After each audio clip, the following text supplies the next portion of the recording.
Retro.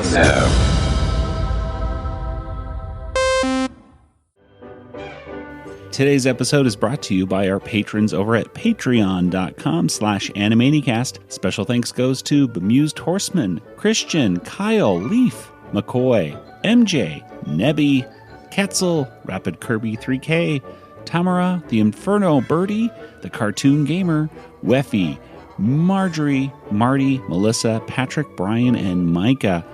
Thanks so much for your support, and if you would like to join them, head on over to patreon.com/Animaniacast. We got a special offer that's going on until February 20th. More about that later in the show. And welcome everybody to another episode of the Animanicast. It appears we have new guests. Welcome, my dearies. I am Dr. Fagensniff. Howdy doody. Name's Yak Dawkins Fagensniff, better known amongst me more intimates as the Artful Yacker. This here's Dottie Bates. How dare you call me Dottie? It's your name in this sketch, sis. We all have to make adjustments. Look at me. I'm wearing a coat. I'm still not wearing any pants. It's in me contract. And this pantsless wonder is Wakkiver Twist.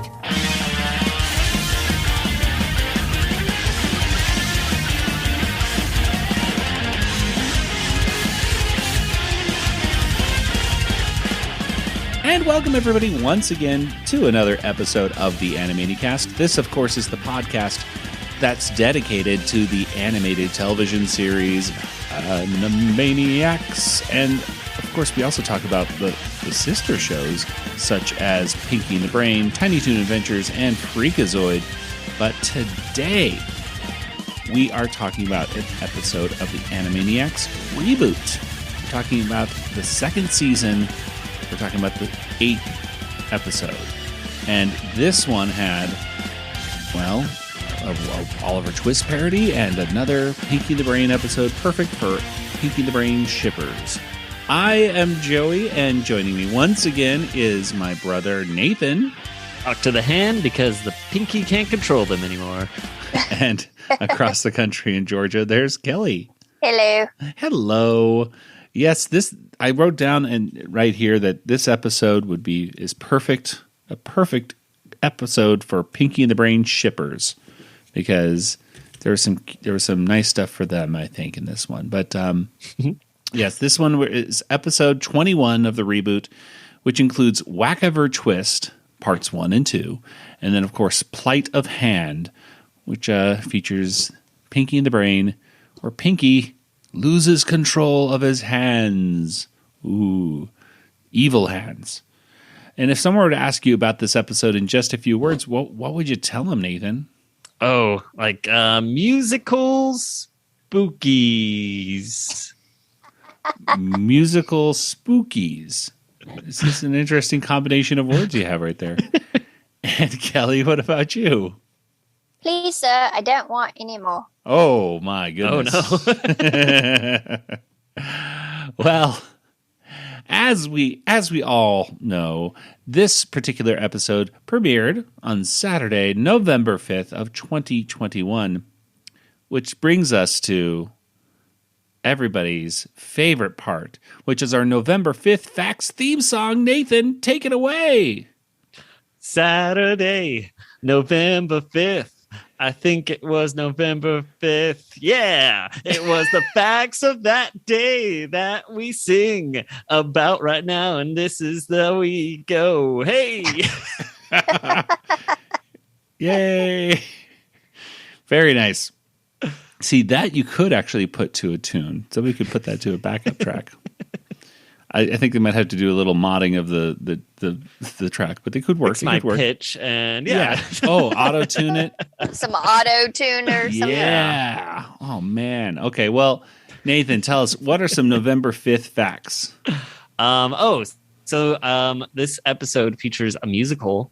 Yes. So I did some musical facts here. So here we go. In 1963, it was the birthday of Andrea McCardle, who stars the title role. Do you know? I know this. Yes. Annie. Yes, Annie. She was actually the second Annie, technically, because there was an off-Broadway Annie first.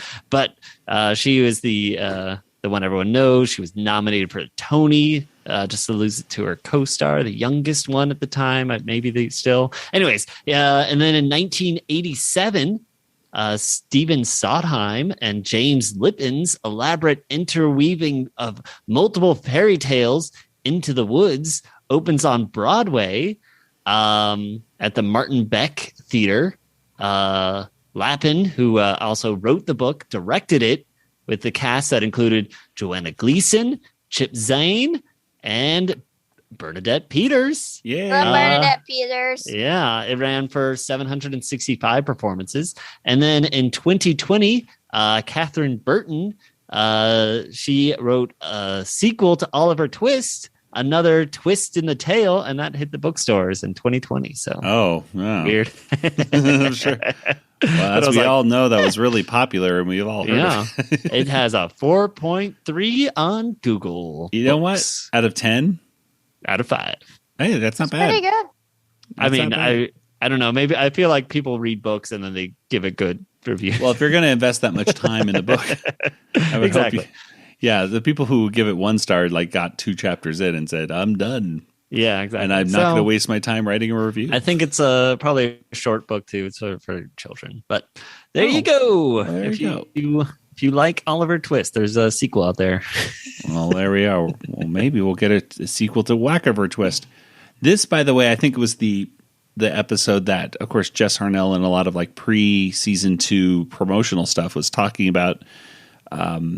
They kept talking about this musical episode.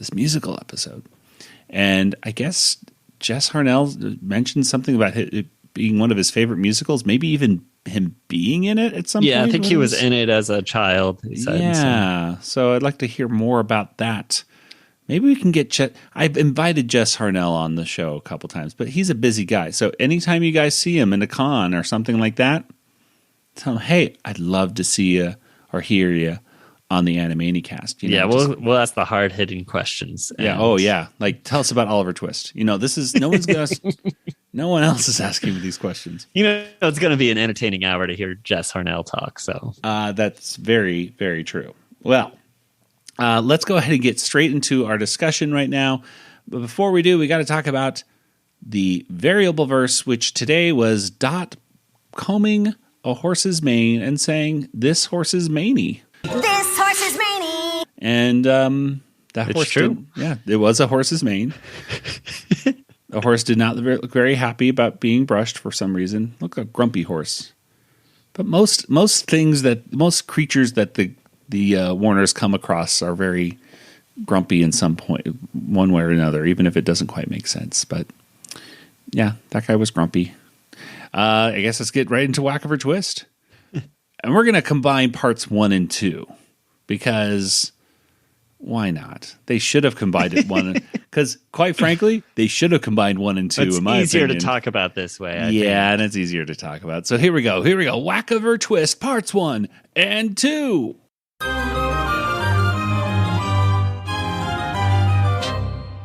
And Wakkiver Twist was written by Lucas Crandalls and Timothy Nash, and it was directed by Brett Varon. And Nathan, what happens in Animaniacs Reboot's first big musical? Oh, boy. Okay. Well, we start off in an orphanage, just like in Oliver Twist, and all the orphans are getting fed gruel, similar to Oliver Twist. And, hey, Wakko wants, not more, but he wants seconds, which is not allowed. So Pinky and the Brain as Mr. Brainiver, what are they? Mr. and Mrs. Brainiver, I think. That's I thought it was Brain Bowl. Brain Bowl, that might be it. Brainable. Brainable. Yeah, the Brainables.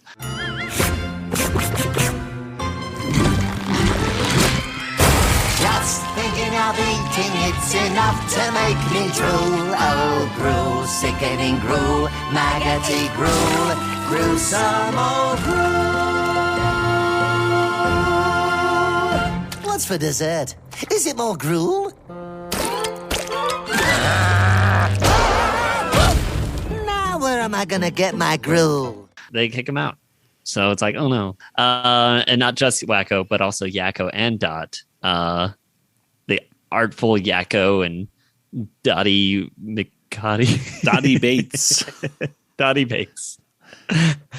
They're all kicked out of the orphanage. And all Wakko wants is more gruel. And they figure there's more gruel in the city. So they head off in a montage where they get hit by lots of mud. And then they find they're in the city and Wakko smells something from behind a wall. It's gruel. And wouldn't you know it, Dr. Scratch-and-Sniff is back there, but he's not Dr. Scratch-and-Sniff. No. He is Dr. something else. Fagensniff. Fagensniff.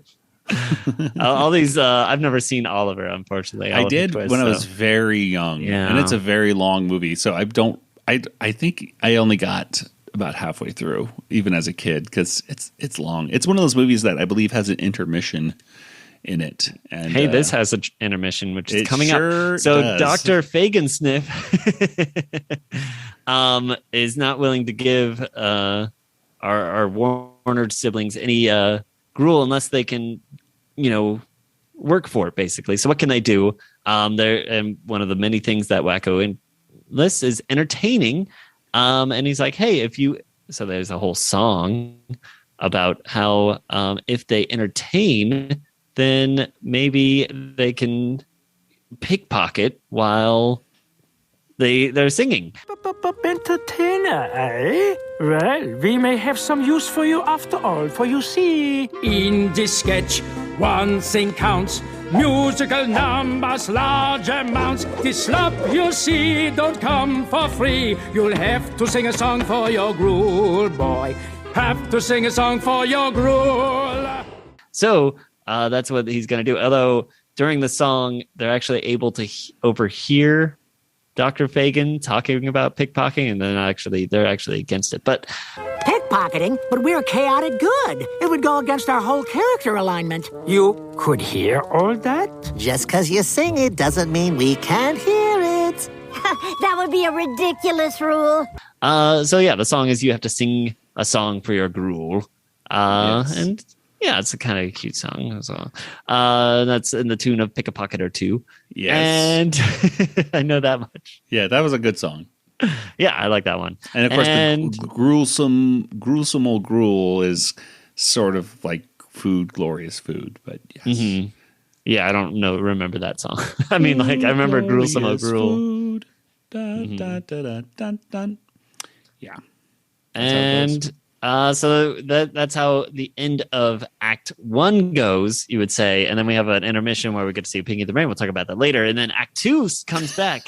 And hey, when did you know it? The Warners are out and they're ready to sing some songs for the public to entertain. They're going to bring around the hats and have people give them little donations.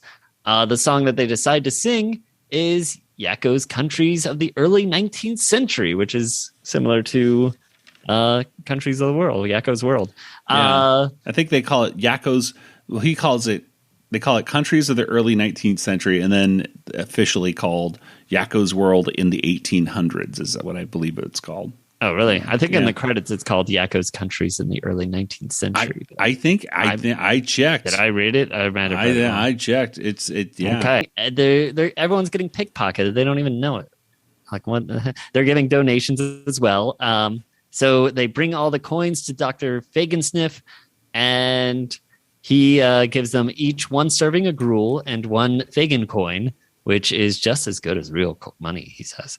And they're like, okay, but Wakko wants more gruel. He knows the other kids are getting more gruel. So he's like, hey, I want to be an employee just like them. And it turns out he has to pickpocket just like them. But instead of pickpocketing Norita, who is the person that catches the pickpocketing, she sees that Wakko's behind her when she loses her pocket watch, blames him. He goes to trial with Yakko and Dot. Ralph catches them. It's pretty fun.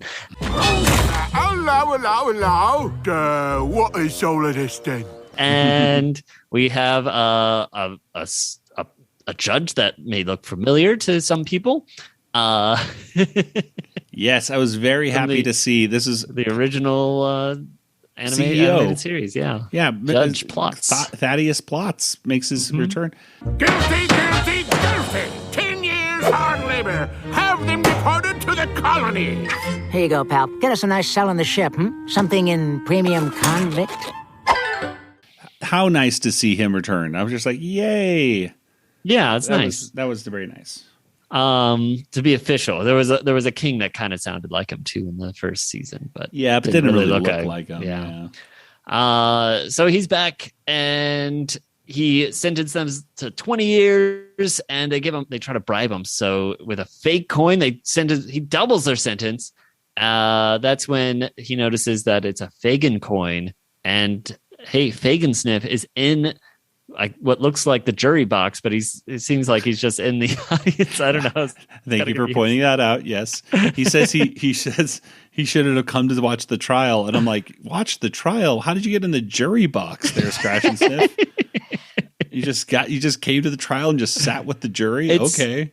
It's England in the early, the rules, they were so I don't know pretty loose rules back then. Exactly. So maybe the audience sat there, maybe there was no jury, maybe. So there you go. There was also another song, Conceive of Yourself, as well earlier, just kind of thrown in. And that was based on Consider Yourself. Which they could have just said Consider Yourself. It would have been the same. Which that is one of the songs that I actually know from Oliver. Let me explain. Conceive of yourself freelance. Conceive of yourself not a real employee. Sign here, you don't have to read. Certain legal protections might be something you concede. But yeah, it would have been the same thing if they said Consider Yourself instead of Conceive of Yourself. Like, it seemed like they were really trying to push we got to change things up. And I think you could have said Consider Yourself still, and then still change the rest of the lyrics. It's fine. We'll talk more about the songs a little bit. But yeah. He notices that Fagensniff is the bad guy, so he sentenced Fagensniff to prison, and it turns out, hey, I guess Norita drops all the charges and maybe adopts the kids, and that's when Pinky and the Brain busts through the wall in a giant elephant run by Gruel orphans or something, and they're going to take over Parliament. And that's it. That's how it ends. Knock down Big Ben. They knocked over Big Ben, yeah. So there you go. Destroying things. This is the Pinky and the Brain, of course, that destroy things instead of just ruling. Yeah. Yeah, because that's what they do in this the reboot. Parliament will crumble like an overflowered Scottish shortbread. Onwards, vile orphans, onwards! Wow, maybe we should have stuck with that storyline. Yeah, looks way more interesting than our heavy-handed treatment of workers' rights.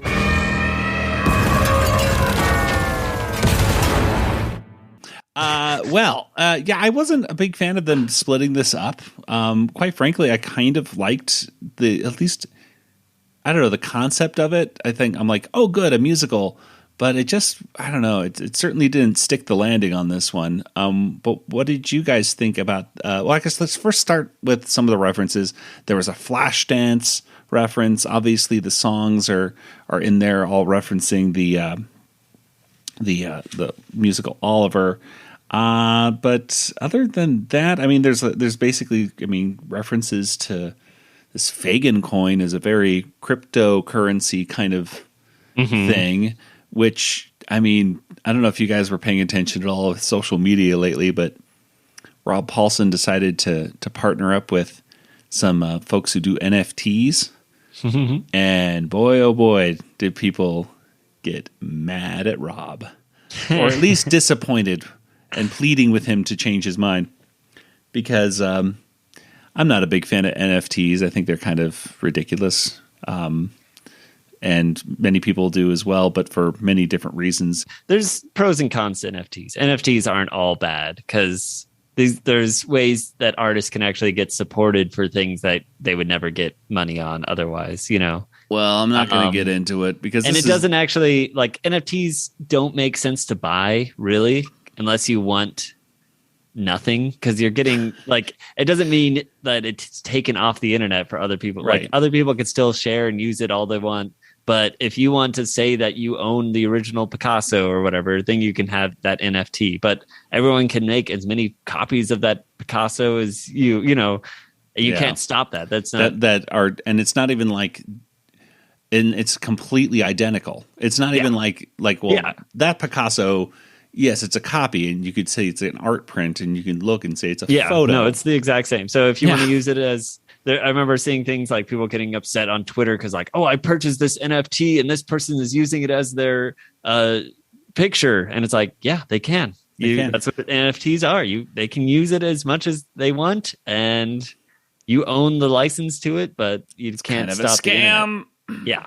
But at least you gave that artist some money, I guess. So there you go. I guess. If you want to support artists, then that's a way to do it. Yeah, I think the problem is when it's not necessarily even the artists doing it, but that's a lot getting of companies. The money. Yeah. It's a lot of It's a lot. So really, what it comes down to is no good. I stay away from them. But anyway, we're not the NFT podcast. So any comments about what we just said about NFTs? Yeah, we're not gonna. We'll answer all. Yeah, no, I don't want to answer Tweet anymore. us excessively until we answer. Please don't, Joey. You'll answer that, right? No, I will forward them all to Nathan and say, "Look what you have done. Look what you've done." At any rate, but that's, I mean, pretty much the stuff with references. But what are some of the things you liked about this first cartoon? What are some things you didn't like? I guess, Kelly, let's start with you. Okay, the thing I liked was the Nations of the World, new version of the song. Yes. That's always good. And I didn't like all the gruel. It was just another like gross episode. And it was gross and green and I don't know. Just and maybe I would have appreciated it more if I feel like I have seen the movie Oliver, but I can't say for certain. I know I seen bits of it because we did some of the songs in chorus in middle school, which is how I know Consider Yourself. And there was another one, Who Will Buy My Sweet Red Roses? Who will buy this wonderful morning? Something like that, isn't that? Yeah. So I know that song too. But it's not a musical or movie adaptation of a musical I'm overly familiar with, and that's it. All right. Yeah, it was definitely gross. And the thing that the gruel didn't necessarily gross me out in this one, even though it does in some shots like show. Yeah, they have like eyeballs. Yeah. I mean, I've seen one of my favorite movies is Temple of Doom. They have eyeball soup. Oh yeah. But the lyrics to the song are like rancid, fetid. I mean, it's just the lyrics were even gross. Yeah. But there was a really, really gross part as well when they're like walking through and they're getting mud on them, and then a person throws human waste on them. I just assumed it was mud as well. Nope, because they get it because it's coming from inside a house, out of a bucket, and then even Dot sniffs her finger. Sniffs, yeah. Yeah, which Dot does sound a little muffled in this one. This did sound like, it's weird because Rob sounded fine in this one, as far as I could tell. Mm-hmm. But now Tress MacNeille sounded a little muffled. Like this one was recorded COVID times. I just really wish they could have done some ADR or something like that on these episodes where the first time around they call those temp tracks. Now do it again, because I don't know, they just kind of sound weird sometimes. This time it was Dot's turn. But the thing, I mean, I did like Cockney Ralph. I did like the countries of the 19th century. Mm-hmm. And Cockney Ralph was funny because he goes, hello, hello, hello. That was pretty funny. And of course, Plots was cool. But yeah, it was kind of gross. And the thing I really didn't like was like they don't drop the F-bomb, but basically they stop Scratch and Sniff from dropping the F-bomb during one of the songs, which I thought that was not necessarily in tune with the Animaniacs that I'm Used to. If it should chance to be that you have made a small mistake or need a bathroom break, tough luck. So go out and sing and dance, and if you pee your pants, then I don't give a... Good night, everybody. Good night, everybody. I did like you have to sing for your gruel as a song, at least more than the other. That was a little closer to the actual tune of the songs, right? Mm-hmm. So that sounded. Yeah, I thought it sounded nice, and some of the lyrics were fun, and it kind of furthered the plot as well, because then he says like how they're going to. So I was like, oh yeah, like there we go. That was a good song. Yeah, and it was kind of cute where Wakko was like saying, like, or maybe it was Yakko saying that they heard everything that he said, and Dot saying like that would be such a weird rule. Yeah, exactly. That was cute. Yeah, I thought that was I agree that was probably the best song. It seems like the parody, like the way that they were trying to mix up the tunes, just wasn't as successful as it had been in previous musical episodes, where it was different, but you still knew what tune they were. Like, I feel feathery, oh so feathery, stuff like that. It's just like you can keep most of the words the same, but just invert the notes at the end to make it different.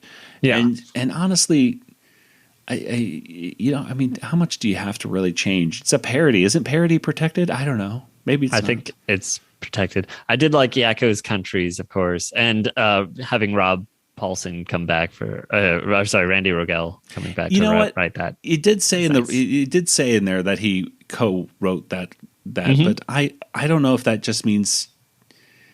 And it says it also said performed by Rob and Randy, which I thought was interesting. Like because I listened to it the second time around and I was like, is he? I don't hear him playing piano or anything, or probably like it was the orchestra, composer maybe, something. The main thing is I don't think it was really necessarily Randy helping write it, other than it was just based upon the song that he wrote, so they kind of gave him writing credit. I don't know.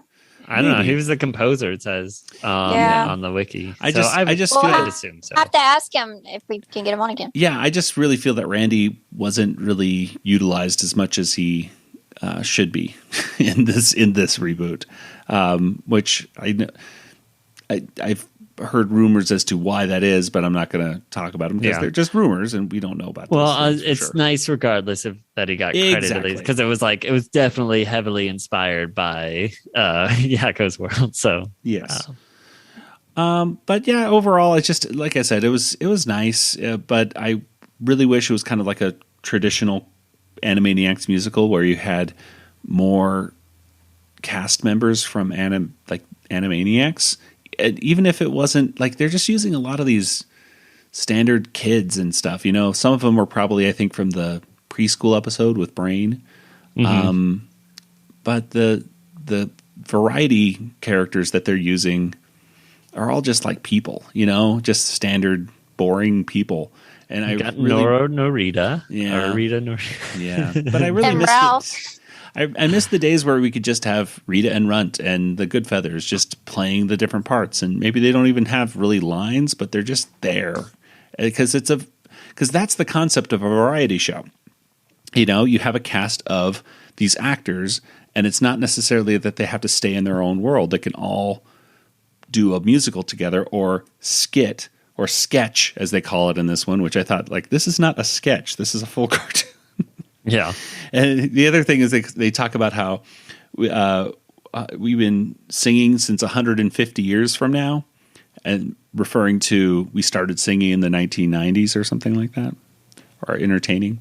And I thought, well, it would have been nice if they 1930s should have been in the 1930s. Again, we had our discussion with Tom Ruger about this on our Patreon with one of the commentaries, is that the Warners in the reboot, they're not from the 30s anymore. These are not. These characters have come from the 90s. Mm-hmm. Well, they're clones. Where they're from. So that's right. Nathan, tell your theory about the Warners. They're reanimated, as they say in the opening credits, and they're clearly clones of the original Warners. That's why we have a Jurassic Park opening on the first episode, is because we're shown that they are at least partial DNA of the original Warners. And that's why they don't have any memories the last 30 years. They just have.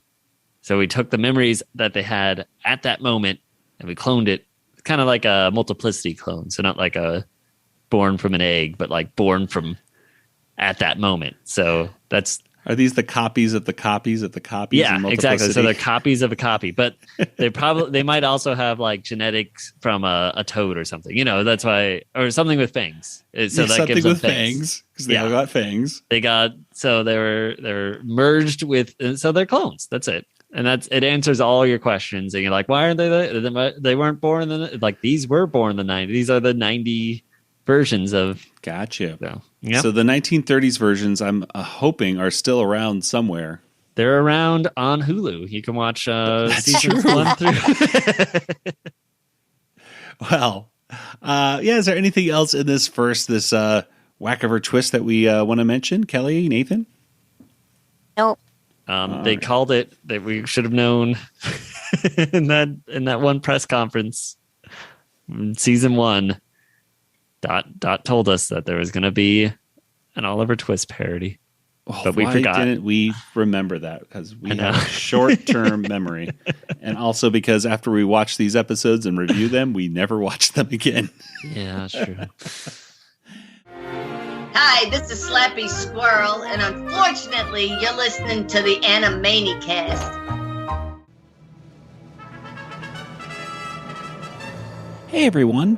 We've been doing our Patreon for a little bit over a year now, and we've collected creator commentaries for 50 Animaniacs episodes with Tom Ruegger and other special guests like Paul Rugg, John P. McCann, and Lenore Robinson. And to celebrate, we have a limited time offer to help bring over some of our listeners to check out the fun. Every patron in the $4 tier and up will be getting a bonus Animaniacs vinyl decal this month. Now, these decals are made by hand, and they're usually reserved just for the patrons who donate $10 or more each month. But if you sign up before February 20th, you'll not only get access to 50 Animaniacs show commentaries, bonus videos, bonus audio of like me, Nathan, and Kelly talking about just nerdy stuff, but you'll also get a free Animaniacs decal. And you can get other perks if you want, such as signed Animaniacs trading cards from Tom Ruegger. You'll also get opportunities to vote on episodes that we review and chances to ask Tom Ruegger any questions you have about his work. There's so much stuff on our Patreon and so much more to come. But to get this special offer and get a free Animaniacs decal, you'll need to sign up once again by February 20th. Now, you can cancel at any time, but we're confident that once you see all the cool stuff there, you're not going to want to leave.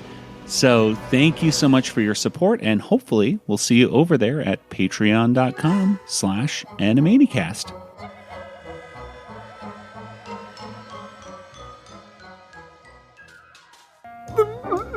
Shut up. That's John Mariano. He's the voice of Bobby from The Goodfeathers. And you're listening to the Animanicast. Will you untie me now? Shh, Coed. I'm listening to the program. Well, let's go ahead and get to our Pinky in the Brain segment, and that is called Plight of Hand.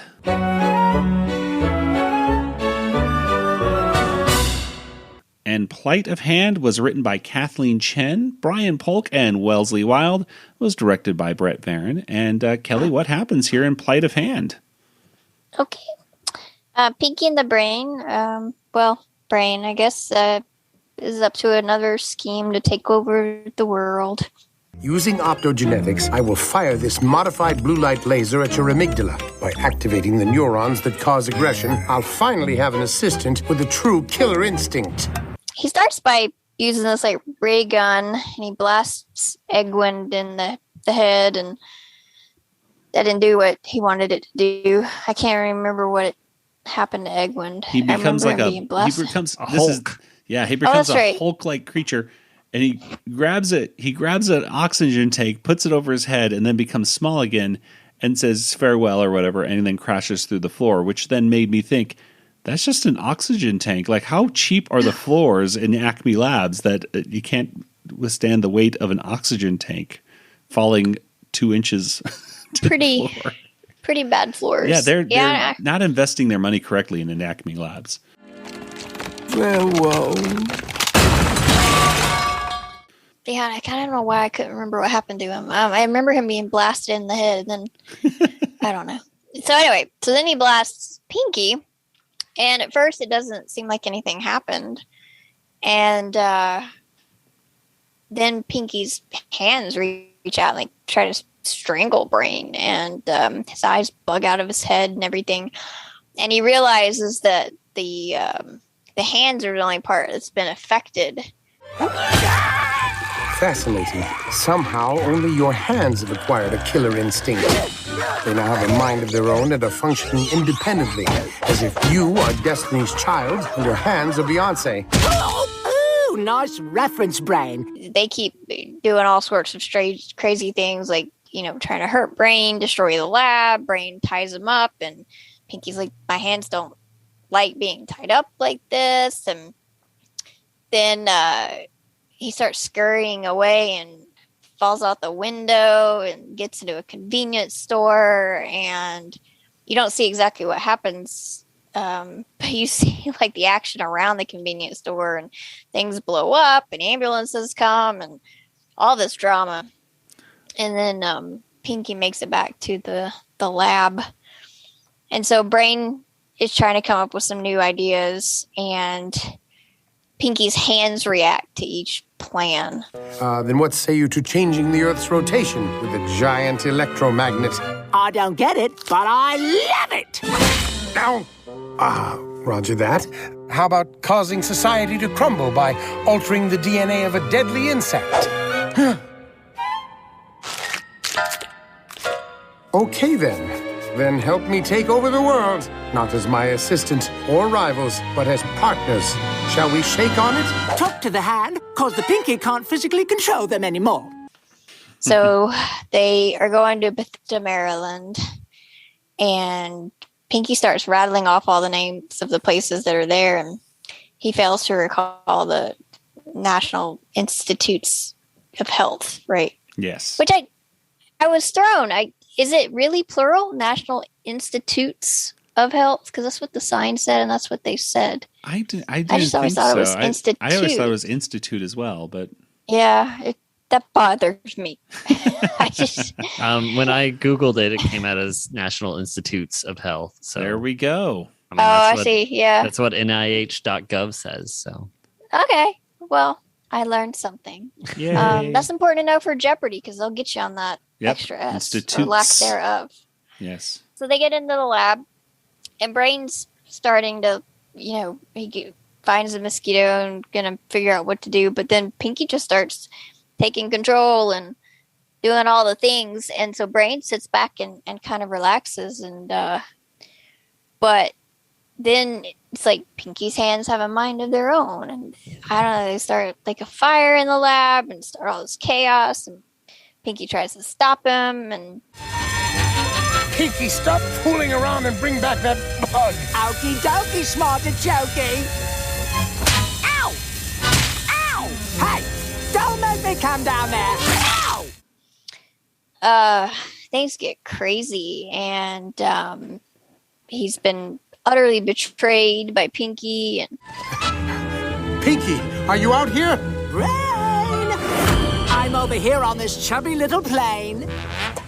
Then there's this ride in the helicopter, and Pinky's hands, I should say, try to throw him out of the helicopter, and starts to go down, and Pinky falls to the ground, and then Brain thinks he's dead, and starts to cry, and says that he wants to say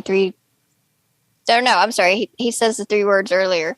He says the 3 words were that was cool, is what he says. Pinky, there are 3 little words I've never said to you before. That was cool. But he kind of reaches his hand out and puts it on Pinky's face, and he's got tears all in his eyes. Then Pinky wakes up, And he's fine, except now he's got a bump on his head, and his hands are back to normal. And so Brain says, well, you had a concussion, and so that, I guess, sort of repaired your amygdala. And now the hands are fine again. Well, there we go. So, a lot of not really a lot of references in this one. I mean, there's Plight of Hand, which of course, according to the wiki notes, is of course a reference to sleight of hand, but also Plight of Man, which they just said really sleight of know hand. much.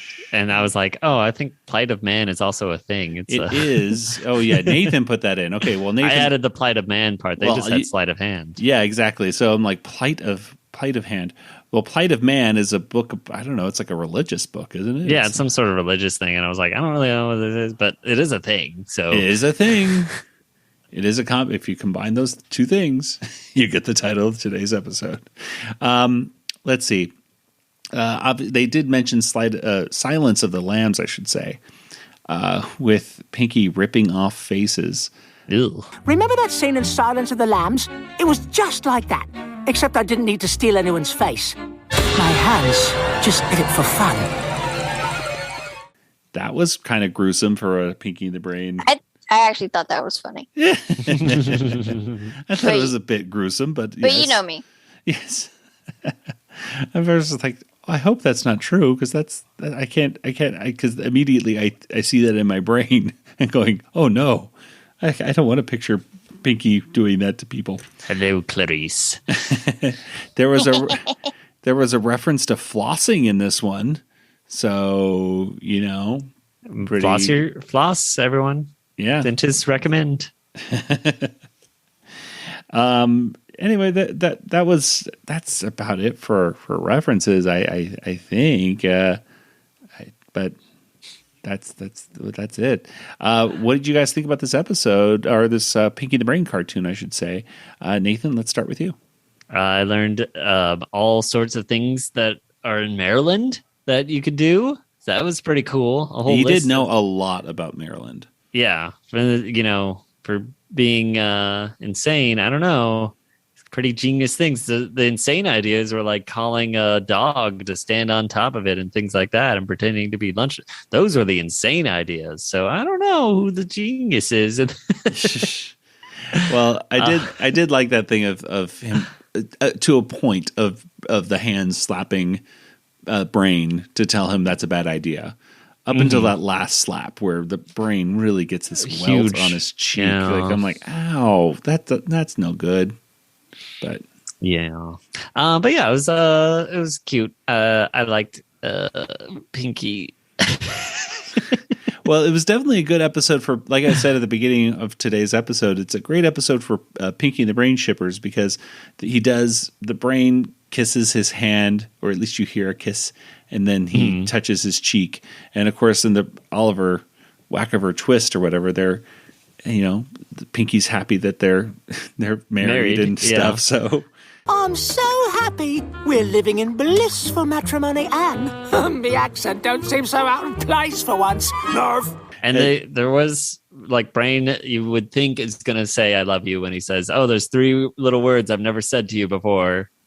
And then that, as Kelly was saying, but I think the implementation, like if you're supposed to, like, whenever anyone says that in a movie, 3 little words I've never said, or, it's always, I love you, right? Like, oh, well, maybe. I don't know. I think it was a subtle hint again to that he was going to say, I love you, but he couldn't say it. So he instead said, that was cool. So I like the Brain. I like that. I just like the Brain saying that was cool. Like, yeah, no, I like that. And of course, Pinky saying he's never been to Paris, Texas was a fun thing. I never got to see Paris, Texas. But yeah, you can't survive a nice trivia point. So it's one thing I can learn about cartoon characters. They cannot survive certain long falls from locations, but you can totally survive a helicopter crash, which seems almost more horrific than actually falling out of the helicopter to begin with. But Kelly, anything else in this episode that you forgot to mention, or anything you liked about it? No, I can't think of anything else to mention. All right. Well, I guess let's go ahead and get straight to our water tower rating. Well,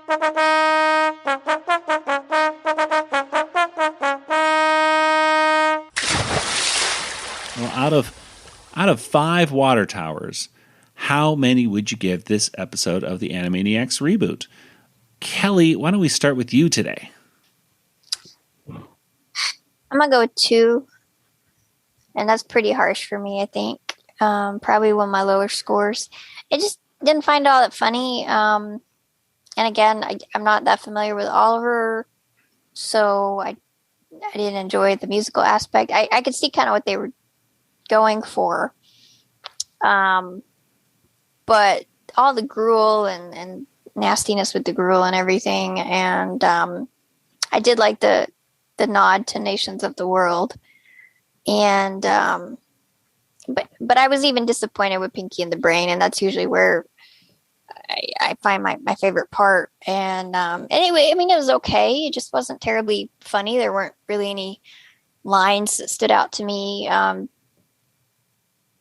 I mean, I did like the Silence of the Lambs. But, I go dark, so I like that kind of creepy stuff. I don't like gross. I mean, right. But I like creepy. I'm gonna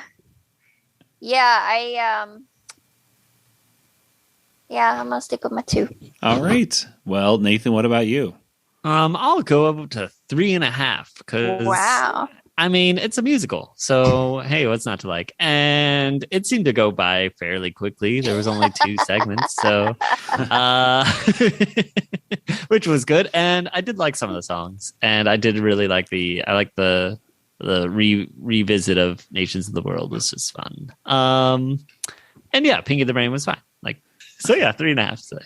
All right, 3.5. I will go for 2.5. And that's just because, all the concepts were there. I liked the idea of a musical, but it just wasn't good. I just didn't like its execution, and certainly not the way it just kind of ended with yet another meta line of, stuff. It didn't really feel like I'm used to Animaniacs musicals that I'm used to, like Wakko's Wish or any of the other musicals from the original series had a beginning, middle, and end with an iris out, and it doesn't break this fourth.